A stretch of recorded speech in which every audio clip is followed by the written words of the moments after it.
নমস্কার, কেমন আছেন সবাই? নিশ্চয়ই খুব ভালো আছেন। বাসন্তী রান্নাঘরে সবাইকে স্বাগত। আসন্ন রথযাত্রা উপলক্ষে আবার আজকে ৫৬ ভোগের অন্যতম এবং প্রসিদ্ধ ভোগ প্রভুর প্রিয় ঘটি পটোলা আজকে আপনাদের সামনে তুলে ধরেছি। আর এই ভোগ পুরীর মন্দিরে প্রভুকে দুপুর ১২টার সময় প্রভুর শ্রীচরণে নিবেদন করা হয়। আর এটা বানানোটাও খুব সহজ। ঘি অন্ন কিংবা কণিকার সাথে এটা পরিবেশন করতে পারেন। কণিকা রেসিপি আমার চ্যানেলে দেয়া আছে, আপনারা দেখে নেবেন। আশা করি ভিডিওটা আপনাদের খুব ভালো লাগবে। তাহলে চলুন শুরু করা যাক। এখানে ৩৫০ গ্রাম আমি বড় সাইজের পটল নিয়েছি। আর পটলগুলো কিন্তু একটু ভালো দেখে নিতে হবে, যেহেতু ঈশ্বরের ভোগ দিচ্ছি সেহেতু কিন্তু একটু ভালো জিনিস তো দিতেই হবে। আর পটলগুলো একটু কচি দেখে নেবেন, তাতে তরকারিটা কিন্তু খেতে ভালো লাগবে। এবার পটলগুলো আমি ছাড়িয়ে নেব। এখানে আমি ৩৫০ গ্রাম পটল নিয়েছি, আপনারা কোয়ান্টিটি সেখানে বেশি বা কম করতে পারেন। আর পটলগুলো হালকা একটুখানি খোসা রেখে আমি সব পটলগুলোকে এইভাবে ছাড়িয়ে নিয়েছি। এবার পটলগুলো কিভাবে কাটতে হবে সেটা একবার দেখিয়ে দেবো। দুই মাথা পটলগুলোকে কেটে এবার চাকুর সাহায্যে ঠিক এরকমভাবে প্রত্যেকটা পটল চিড়ে দিতে হবে, যাতে পটলগুলোর মধ্যে খুব ভালোভাবে মশলার ফ্লেভারগুলো ঢুকে যায়। এবার এক এক করে সব পটলগুলো ঠিক এইভাবে কেটে নেব। আর ৫৬ ভোগের রেসিপি কিন্তু আমার চ্যানেলে আরও দেয়া আছে। এবার পটলগুলো সব কাটা হয়ে গেছে। এবার বানিয়ে নিতে হবে গুটি পটলের মশলাটা। তার জন্য নিয়ে নিলাম একটা মিক্সিং জার এবং নিয়ে নিলাম ১ চামচ ভেজানো মৌরি, ১ চামচ ভেজানো জিরে। আর আমি মশলাগুলো কিন্তু বেশিক্ষণ ভেজাইনি, আপনারা চাইলে এটা ১ ঘন্টা আগেও ভিজিয়ে রাখতে পারেন। এবার দিয়ে দেবো খানিকটা আদা এবং দিয়ে দেবো খানিকটা গোলমরিচ, মোটামুটি ১.৫ চামচ মতো গোলমরিচ দেব, ৬ থেকে ৭টা লং এবং ৩খানা ছোট এলাচ। আপনারা চাইলে এখানে একটা বড় এলাচও দিতে পারেন। আর দিয়ে দেবো 1/2 কাপ মতো কোরানো নারকেল। আর প্রভুর ভোগে কিন্তু নারকেল চাই, আমি এখানে কুড়িয়ে দিয়েছি, আপনারা চাইলে টুকরো করেও দিতে পারেন। এবার নারকেলগুলো দেয়া হয়ে গেলে অল্প একটুখানি জল দেব, জল দিয়ে এটাকে একটা ফাইন পেস্ট বানিয়ে নেব। আর পুরীর মন্দিরে কোনোভাবেই কিন্তু মিক্সির ব্যবহার হয় না, সেখানে শিলপাটাতেই বাটা হয়। আপনারা চাইলে শিলপাটাতেও বাটতে পারেন। এবার নিয়ে নিলাম একটা কড়াই। আমি এখানে কড়াই নিয়েছি, আপনারা চাইলে কিন্তু সেখানে হাঁড়িও নিতে পারেন।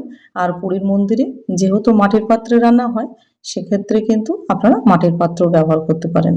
এবার পটলটা দিয়ে দিলাম আর দিয়ে দিলাম বাটা মশলাটা। আর বাটিতে যেহেতু মশলা লেগে আছে অল্প একটুখানি জল দিয়ে ঘুরিয়ে দিলাম।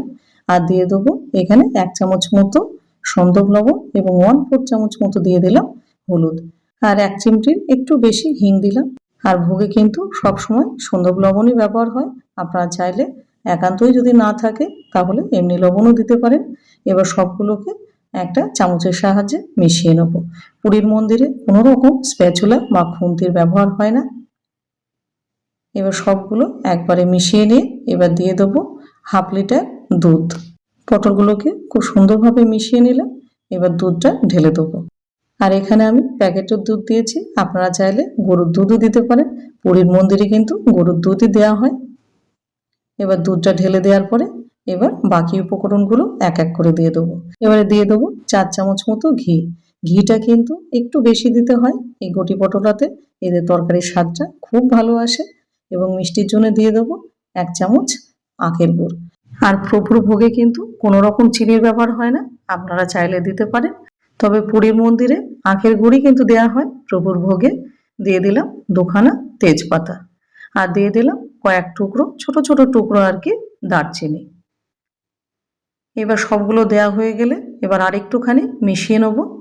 আর আপনারা কারা কারা এই রথযাত্রা উপলক্ষে প্রভুর শ্রীচরণে ভোগ নিবেদন করছেন অবশ্যই সেটা কমেন্টে জানাবেন। এবার ভালো করে মেশানো হয়ে গেলে এবার চলে যাব আমরা কিন্তু রান্নাতে। এটা মেশানো হয়ে গেছে, এবার রান্নাতে চলে যাই। প্রথমে গ্যাসটা জ্বালিয়ে এবার কড়াইটাকে বসিয়ে দেবো। আর এখন 5 থেকে 7 মিনিট আমি কিন্তু ফ্লেমটা হাই রাখবো। এবার এটাকে ঢেকে দেবো। এবার 7 মিনিট পর ফিরে আসছি। ঝোলটা কিন্তু ফুটে গেছে আর আস্তে আস্তে কিন্তু এটা হালকা হাতে নেড়ে দিতে হবে।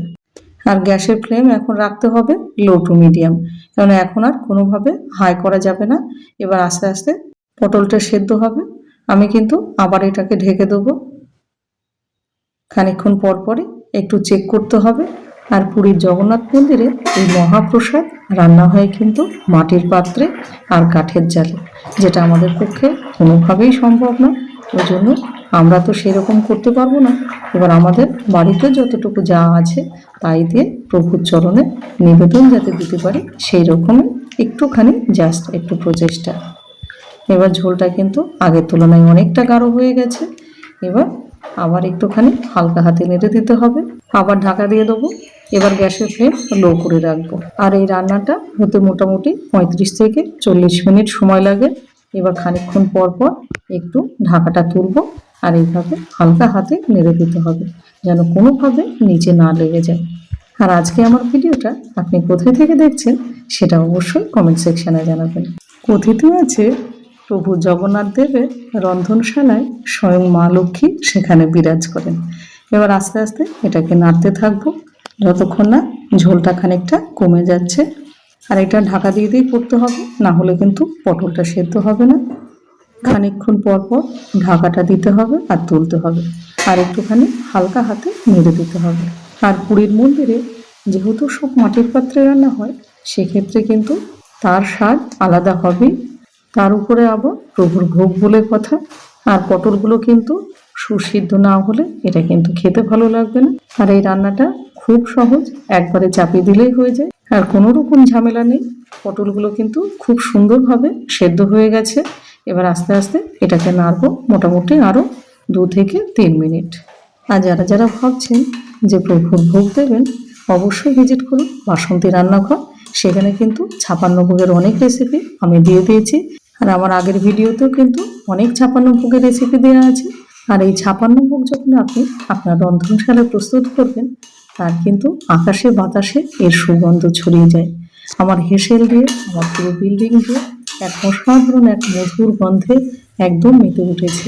পটলগুলো খুব সুন্দরভাবে সেদ্ধ হয়ে গেছে। এবার গ্যাসটা অফ করে এটাকে 15 মিনিট আমি স্ট্যান্ডিং টাইমে রেখে দেবো। পুরোপুরি ঠান্ডা হয়ে গেছে রান্নাটা। এবার একটা মাটির পাত্রে পরিষ্কার করে ধুয়ে এবার সুন্দর করে এটাকে সাজিয়ে দিন। আর একটুখানি উপর থেকে একটু নারকেল কোড়া আর ভোগ বলে কথা, তুলসী পাতা তো দিতেই হবে। তাহলেই তৈরি হয়ে গেল 56 ভোগের অন্যতম ভোগ এবং প্রভুর অতি প্রিয় ভোগ গটি পটোলা। তাহলে ভিডিওটা আপনাদের কেমন লাগলো? আশা করি আপনাদের ভীষণ ভালো লেগেছে। আর যদি ভালো লেগে থাকে তাহলে অবশ্যই বলবো চ্যানেলটাকে সাবস্ক্রাইব করে একটা লাইক আর অবশ্যই কমেন্টে লিখুন জয় জগন্নাথ। আর তার সাথে ভিডিওটা প্রচুর পরিমাণে শেয়ার করে দিন আর হাইপ করতেও ভুলবেন না। তাহলে আজ আসি, ভালো থাকবেন, জয় জগন্নাথ।